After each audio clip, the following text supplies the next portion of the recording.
ऐसा घोषणा पत्र जिसको हमने प्रतिज्ञा पत्र के रूप में उत्तराखंडी स्वाभिमान को समर्पित किया है, उसको लोकार्पित करने या जनता के लिए जारी करने के लिए प्रियंका गांधी जी यहाँ आई।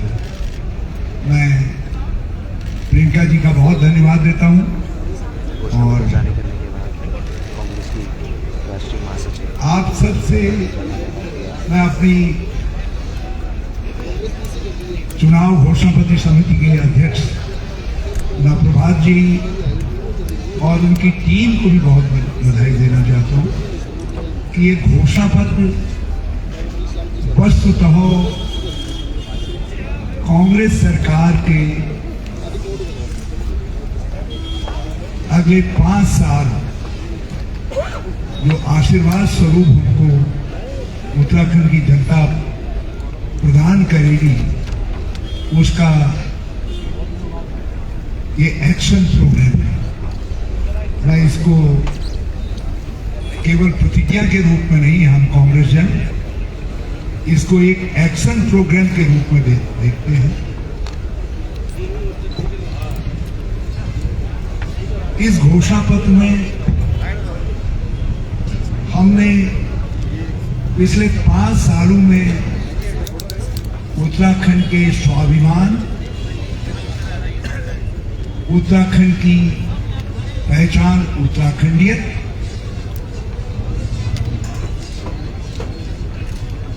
और उत्तराखंड के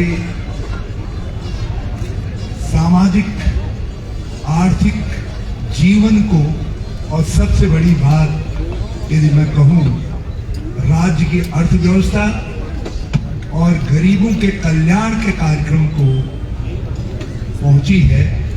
हमने केवल उन घावों को कुरेदा नहीं, हमने जिक्र मात्र किया है, मगर उन घावों को भरने के लिए हमारा घोषणा पत्र एक मरहम भी पेश करता है। एक मरहम हम उस पर लगाते हैं, कैसे इन घावों को भरा जाए और उससे आगे कैसे चला जाए, क्या दिशा रहेगी, क्या अभिष्ट रहेगा, क्या लक्ष्य रहेगा। हमारा लक्ष्य 21वीं सदी के इस मोड़ पर उत्तराखंडियत, जिसमें भू कानून से लेकर जंगल जल जमीन जंगल की लड़ाई से लेकर उत्तराखंड के संस्कृति परंपराएं सब चीज समावेशित होते हुए हमारे आर्थिक विकास को कैसे हम आगे बढ़ाएंगे, ये सब इसमें ब्यौरेवार किए गए हैं। इस घोषणा पत्र में हमने अपने को संकल्पबद्ध किया है। हमने केवल अगले लोगों ने क्या नुकसान पहुंचाया उसका जिक्र नहीं किया है, वो तो केवल एक रेफरेंस के रूप में कहा है। हम कैसे उसको ठीक करेंगे। जैसे भू कानून एक जनमांग है कि नया भू कानून राज्य की आवश्यकता है। हम एक ऐसा कॉम्प्रिहेंसिव सर्वांगीण भू कानून लेकर आएंगे जो भूमि बंदोबस्त से लेकर के, चकबंदी से लेकर के, हमारे खेती और जिसमें जिस भूमि को हमसे छीन लिया गया है, उत्तराखंड के गांवों से उसकी भूमि छीनी गई है, उसकी वापसी तक की कार्यनीति सब होंगी, क्योंकि उत्तराखंड में ग्रोथ के लिए जमीन नहीं रहेगी। हमारे जो ग्राम समाज की जमीनें थी वो वापस ग्राम समाज को मिलनी चाहिए। हम उस लक्ष्य को लेकर के वो कानून को एक कॉम्प्रिहेंसिव कानून के रूप में लेकर के आएंगे। हमने उनका भी किया। हमने कांग्रेस ने यहाँ की संस्कृति का एक उज्जवल पक्ष, हमारे मंदिर, हमारे देवालय, हमारे चार धाम सब है। हम केवल इसलिए जो बोर्ड बनाया गया था कि स्ट्रगल बोर्ड, उसका विरोध नहीं कर रहे थे कि वो भाजपा ने बनाया या वो त्रुटिपूर्ण था। हम इसलिए भी विरोध कर रहे थे कि वो उत्तराखंड की सांस्कृतिक परंपराओं पर एक हमला था। तो हमने उन सब चीजों को इस घोषणा पत्र में इंगित किया। यहाँ हमने जहां ये कहा है कि चार धाम 1000 से भी ज्यादा काम,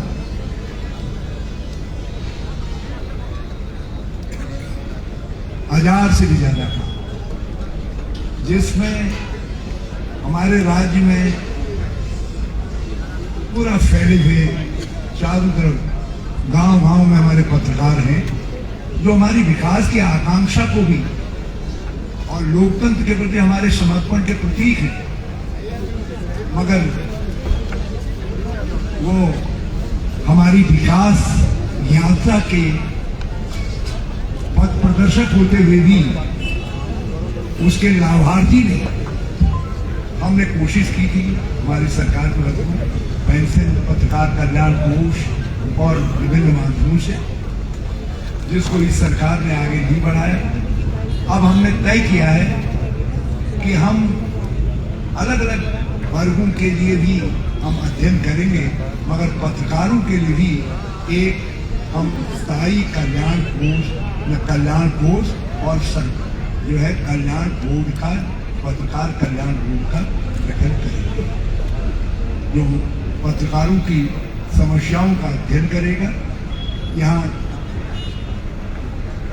आज टेक्नोलॉजी के युग में बहुत सारे अखबार दम तोड़ने लगे हैं, पत्रकारिता दम तोड़ने लगी है। हम कैसे उन सबको संबल दिया जाए, ये सब चीजें हमारे घोषणा पत्र का हिस्सा होंगी। मैंने एक पार्ट जो है अलग अलग क्षेत्रों में अलग अलग उनमें हम अध्ययन करेंगे, क्योंकि वो लंबी फेरिस्त है। मैं उसको पढ़ करके आप सबका समय नष्ट नहीं करना चाहता। मैं इसके एक भाग का जरूर उल्लेख आप सबसे करना चाहता हूँ। वो भाग है कि संसाधन कहाँ से जुटाए जाएंगे, क्योंकि ये प्रश्न लगातार उठता है। पिछली बार भी ये उठा था। हमने 2014 में भी एक शीर्ष समिति गठित की थी, जो संसाधन कैसे वृद्धि की जाए, कैसे नए तरीके खोजे जाए, उस पर मंत्रिमंडल का मार्गदर्शन करती थी। उसमें हमने डिफरेंट वॉक ऑफ लाइफ, जो अलग हमारे राजनीतिक सामाजिक जीवन के, आर्थिक जीवन के अलग अलग क्षेत्रों से जुड़े हुए मूर्धन्य नाम हैं, उन सब नामों को उस समय भी रखा था। इस समय हम उसको पहले से ज्यादा सटीक तरीके से उसका गठन करेंगे। और ये राज्य मंत्रिमंडल के जो पहले 20-25 निर्णय हैं, जिनमें से एक निर्णय जो है लाओ कांग्रेस सरकार गैस का सिलेंडर नहीं होगा 500 के पार, उस निर्णय को क्रियान्वित करने का निर्णय भी सम्मिलित है। तो उनमें से ये निर्णय भी पहला निर्णय होगा कि हम संसाधन जुटाने का काम पहले दिन से ही प्रारंभ करेंगे। और ट्रैक रिकॉर्ड के लिए हम बता दें कि हमारी गवर्नमेंट ने स्ट्रेच, क्योंकि पहली आपदा के बाद अर्थव्यवस्था की बुरी स्थिति आपसे छिपी हुई नहीं है। पर्यटन ध्वस्त हो गया था, व्यापार ध्वस्त हो गया था, आवागमन ध्वस्त हो गया था। जितने पैरामीटर्स इकोनॉमिक डेवलपमेंट के राज्य में होते हैं वो सब ध्वस्त हो गए थे। हमने वहां से बिल्ड किया और 1.5 साल के अंदर हम रिकवरी लेकर के आए थे।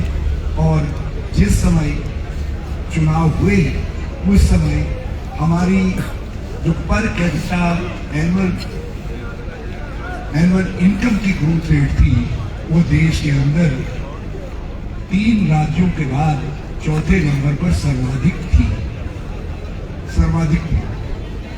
और वो राज्य भी कैपिटल इंटेंसिव स्टेट्स, कैपिटल जहाँ नगरीय क्षेत्र ज़्यादा है वो क्षेत्र है जहाँ कैपिटल इन्वेस्टमेंट ज़्यादा हुआ है, तो वो क्षेत्र है। हमने जो डेवलपिंग स्टेट्स थे उनमें हम करीब नंबर 1 पर वो कर रहे थे, कंप्लीट कर रहे थे विद पंजाब और कर्नाटक। हमने राजस्व वृद्धि दर में हम कर्नाटक के बाद दूसरे नंबर और ग्रोथ रेट भी साउंड ग्रोथ रेट 11.5% की आई है। और बेरोजगारी की वृद्धि दर उस समय एक आरटीआई एक्टिविस्ट ने लगाया था, अमर उजाला में उन्होंने छपा भी था और अखबारों में छपा था, उनमें 1.5% था।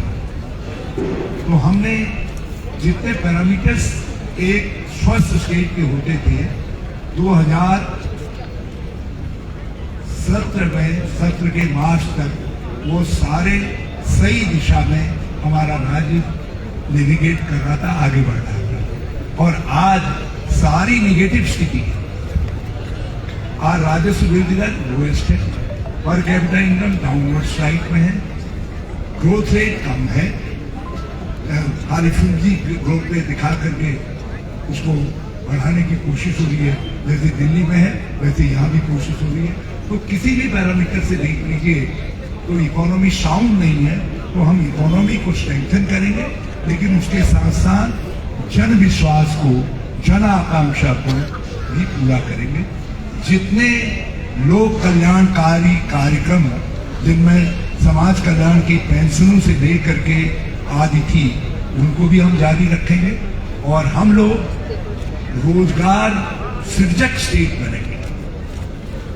कोई भी इन्वेस्टमेंट जो 25 करोड़ से ऊपर का होगा, सेक्रेटरी हैज टू सर्टिफाई कि ये कितने नए रोजगार पैदा करेगा।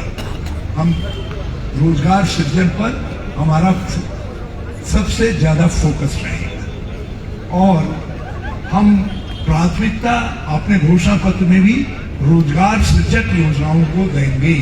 जो रोजगार सृजक योजनाएं होंगी, क्योंकि हम जानते हैं जब तक राज्य के अंदर संतुष्टि का भाव नहीं होगा, जब तक युवा संतुष्ट नहीं होगा, तो आप राज्य को सही दिशा की ओर लेकर के नहीं चल सकते। हम इस काम को करेंगे। इस काम के लिए दूसरा कंपोनेंट है जो, क्योंकि हमारे जैसे डेवलपिंग स्टेट के अंदर जन आंदोलन होते हैं, जन आकांक्षाएं होती हैं, कर्मचारियों दूसरे संगठन भी लोकतांत्रिक उसमें आते हैं। मैं उन सबको आश्वस्त करना चाहता हूं, पूरी पार्टी हमारी आश्वस्त करना चाहती है, जितने ऐसे संघर्षशील समूह हैं, राज्य की कैबिनेट, कांग्रेस की कैबिनेट उनसे बातचीत करेगी और बातचीत करके उनकी समस्याओं का समाधान करेंगे। हमारा मानना है वो गवर्नमेंट अच्छी नहीं है जो अपने टूल्स से लड़ती है।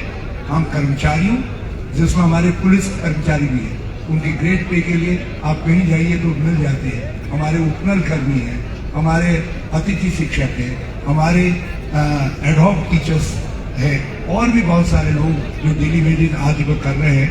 हम आशा की वो ये सब लोग हैं। हम इनकी सेवाओं को सुनिश्चित सेवाओं की तरफ लेकर के चलेंगे, बल्कि उसमें हमारे सफाई जो स्वच्छक लोग हैं, जिनको हम पर्यावरण प्रेमी लोग कहते हैं, नगर पालिकाओं में जो काम करते हैं वो लोग भी हैं। हम उनके लिए भी इस योजना को, हम इन चीजों को लागू करेंगे। हमने एक बड़ा सिग्निफिकेंट चीज वादा किया है। वैसे कई सिग्निफिकेंट वादे हैं, मगर उत्तराखंड की एक समस्या जो बहुत बड़ी है, वो समस्या है हमारे दूर दराज के जो स्कूल है, कार्यालय हैं, दूसरी चीजें हैं, उनमें कर्मचारी पद खाली रह जाते हैं, वो स्थान खाली भरते नहीं है और उससे काम हैम्पर होता है। तो हम समय समय हम स्कूल शिक्षा से स्टार्ट करेंगे और समय समय हम डिस्ट्रिक्ट कैडर की ओर कैसे बढ़ा जाए इसके लिए एक एक्सपर्ट कमेटी नियुक्त करेंगे जो सजेस्ट करेगी और उस दिशा में हम बढ़ेंगे। हम लीगल ऑप्शंस को देखते हुए लिमिटेड एरियाज के अंदर क्लास 4 की भी नियुक्ति करेंगे। टॉप भारी ना हो। हम ये विभागों के अंदर जो टॉप हैवी स्ट्रक्चर चल रहा है उसको नीचे लाएंगे और बॉटम का मतलब क्लास 4 और क्लास 3, बल्कि हम पहले दिन से ही कांग्रेस की सरकार ये आदेश जारी कर देगी कि कोई भी पद मारा न जाए केवल इसलिए कि टॉप में कुछ पदों को सृजित करना है। कभी कभी क्या होता है, एक डायरेक्टर का पद सृजित करना है तो 2 क्लास 4 और दो या क्लास 3 के पदों को एबॉलिश कर दो। इस टेंडेंसी को कांग्रेस की गवर्नमेंट पनिशेबल मानेगी और ऐसा नहीं होने दिया जाएगा। हम एक काम जो है जिसका मैंने आपसे जिक्र किया, एक दूसरा काम जिसमें हमने बहुत मंथन किया,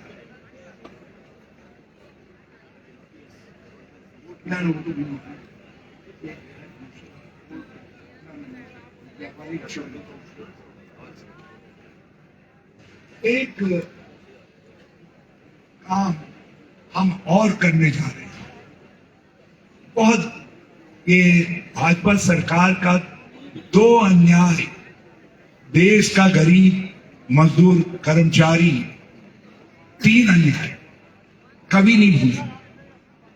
पहला अन्याय, इन्होंने ओल्ड पेंशन स्कीम को गड्डी कर दिया और ऐसी न्यू पेंशन स्कीम लेकर के आए जिसमें बुढ़ापे में मतलब सेवानिवृत्ति के बाद कर्मचारी लगभग जो है खाली हाथ हो जा रहा है और ये नहीं होना चाहिए था और ये भाजपा की उदेन है। इसको कैसे बदला जा सकता है, इस सवाल पर हमने बहुत डिलीवरेट किया। हम विधानमंडल की पहली बैठक में ही मंत्रिमंडल विधानमंडल के सम्मुख जाएगा और हम केंद्र सरकार से भी सहयोग की अपील करेंगे और खुद हम ऐसे लीगल ऑप्शंस ढूंढेंगे जिन लीगल ऑप्शंस का इस्तेमाल करके क्या हम अपने स्तर पर बिना केंद्र सरकार के या वित्त मंत्रालय के दंडात्मक नियमों को आकृष्ट किए हुए, कभी कभी होता है आप कुछ ऐसे कदम उठा दे तो ये जिस समय वित्तीय सहायता आदि के मामले आते हैं उसमें राज्यों को दंडित करने लग जाते हैं। तो हम लीगल ऑप्शन देखेंगे कि कैसे उससे बचा जाए ताकि हम अपने राज्य के अंदर, हमारी दिली इच्छा रहेगी कि ओल्ड पेंशन स्कीम को लागू करने वाले हम पहले राज्य हैं। कोरोना ने एक तीसरी बार जो इनका बड़ा भारी अन्याय है, इन्होंने श्रम कानूनों में गलत संशोधन किया है। मजदूरों के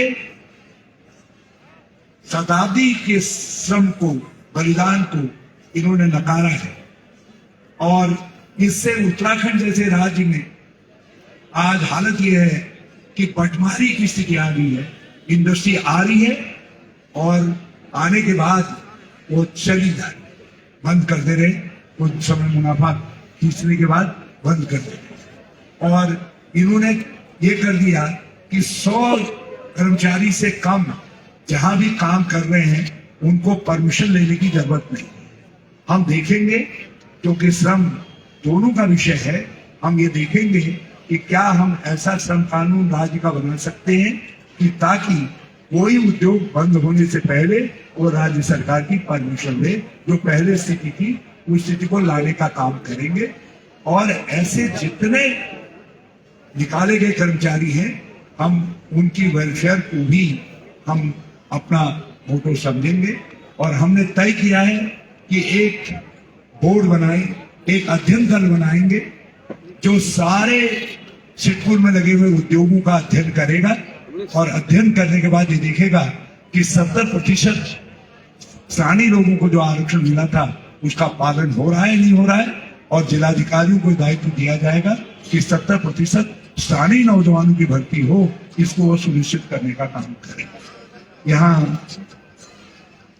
व्यापारी लोगों के लिए कोरोना काल, नोटबंदी, जीएसटी, एक के बाद एक उनके छोटे छोटे उद्योगों, स्मॉल माइक्रो इंडस्ट्री के लिए मौत का पैगाम बने।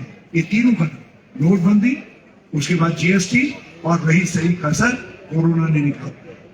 हमने एक बड़ा वादा किया है कि हम 5 लाख लोगों को हर साल 40,000 देंगे, लेकिन एक वादा हम और कर रहे हैं अपने घोषणा पत्र में कि जितने व्यापारी हैं एक सीमा तय करेंगे, उस सीमा तक के जो व्यापारी हैं उनके लिए हम एक इंश्योरेंस स्कीम लेकर के आएंगे, ताकि इस तरीके की आकस्मिक स्थितियों के आने पर कम से कम उनके पास कुछ तो ऐसा सहारा उपलब्ध हो ताकि आप वो अपने उद्यम को फिर से खड़ा करने का काम कर सकें। हमारे 4 धाम 1000 काम, अग्रवाल जी ठीक है ना, 4 काम 1000 काम, 4 काम 1000, 4 धाम 1000 काम, और उसमें 4 पुष्प हम पहले ही बद्रीनाथ, केदारनाथ, गंगोत्री, यमुनोत्री को अर्पित कर चुके हैं, जिसमें हमने कहा है कि हम 5 साल में 4 लाख स्थायी रोजगार। दूसरा हमने कहा है कि स्वास्थ्य सेवाएं पहुंचेंगी द्वार द्वार। तीसरा हमने कहा है कि 5 लाख लोगों को, ये संख्या बढ़ भी सकती है, ये लिख दीजिएगा हमारी तरफ से, ये संख्या बढ़ भी सकती है, और 5 लाख लोगों को चयनित करेंगे जो परेशान हैं, जिनके काम खत्म हो गए, जो बहुत गरीब हैं।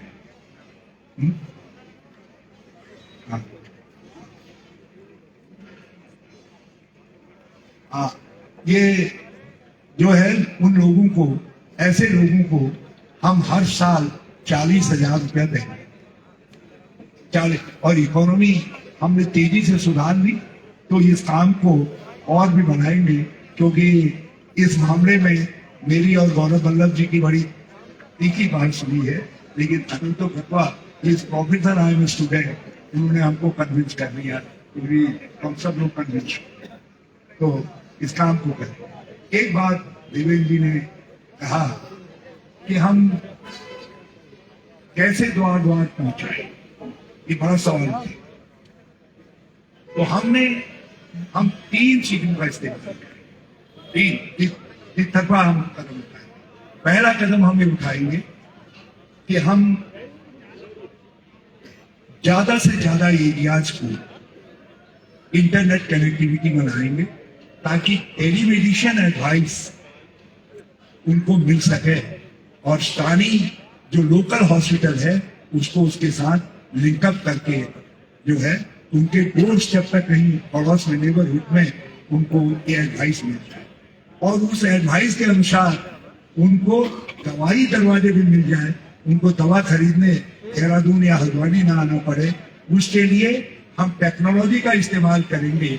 यदि पाकिस्तान AK-47 भेजने के लिए ड्रोन का इस्तेमाल कर सकता है, तो उत्तराखंड सरकार दवाई का बक्सा व्यक्ति के दरवाजे पर लाने के लिए ड्रोन का इस्तेमाल करेगी।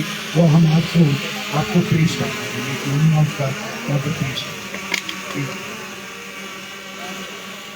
तो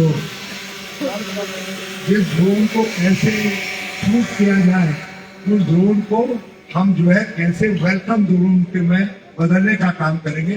ये किस तरीके से हम टेक्नोलॉजी का इस्तेमाल करेंगे आने वाले 5 सालों के अंदर, उसका उपयोग करेंगे मानव कल्याण के लिए, अपने राज्य को आगे बढ़ाने के लिए, ये उसका एक बड़ा उदाहरण है। मैं एक शब्द जो है इस घोषणा पत्र के, महिलाओं के लिए बहुत कुछ हमने कहा, पेंशन आदि की स्कीमें भी कहा, हमने 2 नारे भी दिए हैं। पहला हमने कहा है कि महिला उद्यमिता राज्य का धर्म होगा, उसके लिए 28 हमने काम छांटे हैं, जिनको हम महिलाओं को ट्रेनिंग देंगे, स्वयं सहायता समूह और मंगल दलों को उनको जोड़ेंगे। हमने इससे एक कदम आगे बढ़ करके हमारे पास खुरपिया फार्म से लेकर के राग फार्म और हिंदुस्तान पेपर मिल से जो हमने जमीनें ली थी, वो जमीनें हमारे पास गदरपुर में है। हमने तय किया है कि हम दो चीजें, एक हिस्सा तो हम ट्यूशन इंडस्ट्री को दें, कोचिंग इंडस्ट्री, और उसके लिए हमने काशीपुर हमारे माइंड में है, हमने पहले भी काम किया था काशीपुर में, क्योंकि कोटा में सैचुरेशन आ गया है, हम उत्तराखंड में लेकर के आएंगे। दूसरा काम हमने किया है, हमने पहले किया भी था, हमारी यहाँ अगर उसके सोशल मीडिया की हेड हैं, उनको हमने इसका चेयरमैन बनाया था। हमने महिला उद्यमिता पार्क के लिए 200 एकड़ जमीन उस समय नामित की थी। हम इसको और बढ़ाएंगे और महिला उद्यमिता को धर्म मान करके सरकार प्रमोट करेगी और उद्यमिता पार्क के अंदर उनको जमीनें उपलब्ध करवाने का काम करेगी।